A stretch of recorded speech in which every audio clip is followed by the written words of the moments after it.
Hello friends, welcome to Sparkers channel. இன்னைக்கு நம்ம வீடியோல நம்ம TN MBBS கவுன்சிலிங்ல புதுசா கவர்மெண்ட் சீட்ஸ்ல 900 சீட்ஸ் இன்க்ரீஸ் பண்றாங்களான்ற மாதிரி நியூஸ்ல போட்டிருந்தாங்க. அது நிறைய பேர் கால் பண்ணி மெசேஜ் பண்ணி கேட்டிருந்தீங்க. அது என்னன்றது நம்ம டீடைல்டா இந்த வீடியோல பார்க்கலாம்.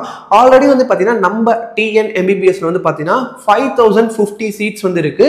இப்போ ரீசெண்டா நம்ம அமைச்சர் பாத்தீங்கன்னா எக்ஸ்ட்ரா 900 சீட்ஸ் ஆட் பண்ண போறோம்னு சொல்லியிருக்காங்க. அவங்களே டீடைல்டா சொல்லியிருந்தாங்க. இருந்தாலும் நிறைய பேர் பாத்தீங்கன்னா இந்த வாட்ஸ்அப்ல இந்த போட்டோ சர்க்குலேட் பண்ணி இந்த வருஷமே இன்க்ரீஸ் ஆக போகுதுன்ற மாதிரி நிறைய பேரண்ட்ஸ் அண்ட் ஸ்டூடெண்ட்ஸும் பாத்தீங்கன்னா அவங்க கேட்டுட்டு இருந்தாங்க. அதுக்கு தான் நம்ம இந்த வீடியோ போட போறோம் முக்கியமா.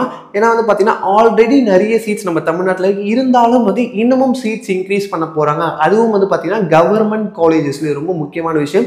ஆனால் இது இந்த வருஷமான்னு கேட்டீங்கன்னா அந்த 900 சீட்ஸுமே இந்த வருஷம் கிடையாது. இந்த வருஷம் ஆல்ரெடி இருக்கக்கூடிய அந்த 5050 சீட்ஸ்ல தான் பாத்தீங்கன்னா கவுன்சிலிங் நடக்க போகுது.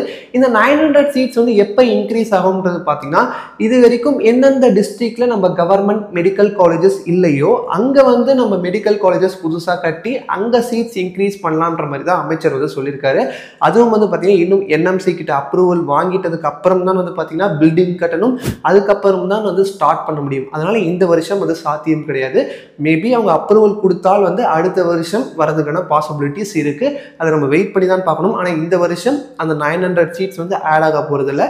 நிறைய ஸ்டூடெண்ட்ஸ் அண்ட் பேரண்ட்ஸ் ரொம்ப ஹாப்பியா இருந்தாங்க. இந்த வருஷம் ஆட் ஆக போகுதுன்ற மாதிரி இந்த எல்லாம் இந்த ஸ்கிரீன்ஷாட்டை தான் பார்த்தீங்கன்னா நிறைய பேர் ஸ்ப்ரெட் பண்ணிட்டு இருந்தாங்க. அதுக்காக தான் முக்கியமா நம்ம இந்த வீடியோ போட போறோம். ஏன்னா இந்த 5050 சீட்ஸ்லயே பார்த்தீங்கன்னா இப்போ யார் யாருக்கெல்லாம் கிடைக்க போகுது. ஏன்னா இப்போ பார்த்தீங்கன்னா இந்த வருஷம் நிறைய கன்ஃபியூஷன்ஸ் இருந்துகிட்டே இருக்கு. அந்த கன்ஃபியூஷன்ஸ்லாம் பார்த்தீங்கன்னா எந்த கட் ஆஃப்க்கு என்ன கிடைக்க போகுதுன்றதுக்கு நம்ம தமிழ்நாடு ரேங்க் லிஸ்ட்ன்றது ரொம்ப பெரிய விஷயமா இருக்கும். அந்த தமிழ்நாடு ரேங்க் லிஸ்ட் வந்ததுக்கு அப்புறம் பார்த்தீங்கன்னா டீட்டெயிலாக தெரியும் எந்த கட் ஆஃப்க்கு வரைக்கும் காலேஜஸ் கிடைக்கும், எந்த கம்யூனிட்டிக்கு என்ன கட் ஆஃப் கிடைக்க போகுதுன்றது நம்ம டீட்டெயில்டாக அப்போ சொல்லிடலாம். அண்ட் இப்போ நம்ம தமிழ்நாட்டில் இந்த 5050 சீட்ஸ்ன்றது பார்த்தீங்கன்னா உங்களுக்கு 85% நம்ம ஸ்டேட் கோட்டா வரும். மீதி 15% பார்த்தீங்கன்னா ஆல் இந்தியா கோட்டாவுக்கு போயிடும். இதில் எந்தெந்த காலேஜஸில் உங்களுக்கு இந்த எந்த கம்யூனிட்டிக்கு எவ்வளவு சீட்ஸ் இருக்குன்றதையும் நம்ம வரக்கூடிய வீடியோஸ்ல பார்க்க போறோம். அதே மாதிரி அந்த அமைச்சர்கிட்ட எப்போ கவுன்சிலிங் ஸ்டார்ட் ஆகும் கேட்டதுக்கு பார்த்தீங்கன்னா இப்போ நிறைய பிரச்சனைகள்லாம் போயிட்டு இருக்கு. அது முடிஞ்சதுக்கு அப்புறம் நம்ம கவுன்சிலிங் ஸ்டார்ட் பண்றதை பத்தி பேசலாம்ன்ற மாதிரி சொல்லியிருக்காங்க.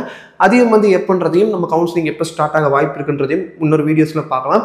ஏன்னா ஒவ்வொரு டாப்பிக்கும் தனித்தனியாக போட்டதான் உங்களுக்கு டீட்டெயிலாக புரியும். அதனால நீங்க வேற என்ன டவுட்ஸ் இருந்தாலும் கமெண்ட் செக்ஷன் சொல்லுங்க, வரக்கூடிய வீடியோஸ்ல பார்க்கலாம். அண்ட் உங்களுக்கு இந்த வீடியோ பிடிச்சா லைக் பண்ணுங்க, உங்க ஃப்ரெண்ட்ஸுக்கும் தேவை மறக்காம ஷேர் பண்ணுங்க. இது போன்ற வீடியோஸ் நீங்க தொடர்ந்து பார்க்கணும். நம்ம சேனல் சப்ஸ்கிரைப் பண்ணலாம், சப்ஸ்கிரைப் கூட பெல் பட்டனையும் கிளிக் பண்ணுங்க.